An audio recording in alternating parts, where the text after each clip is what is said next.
Hey guys, welcome back to our channel. In this tech tutorial video, we're going to teach you how you can grant a team member of yours on Jira admin rights within your team project and elevate that person, that member, to an admin. So let us dive right into it. Head over to Jira, access your project here in the left panel. Let me go with this one here. And you will need to access your team project's settings. To do that, click into these three dots next to your team project name, click into project settings here. And after that, head over to the Access tab here on the left panel. And last but not least, here in your list of current users, simply click into the given user's role. Like for example, I'm going to do this with myself here.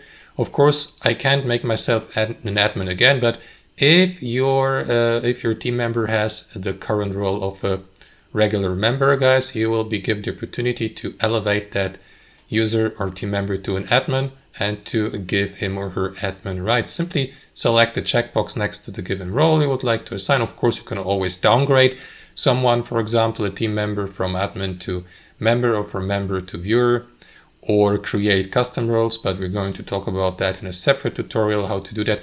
So guys, that's basically it. That's how you elevate a team member in your team project on Jira to an admin. Thanks for watching. Hope you enjoyed this video, got some real value from it, and we'll see you next time on our channel.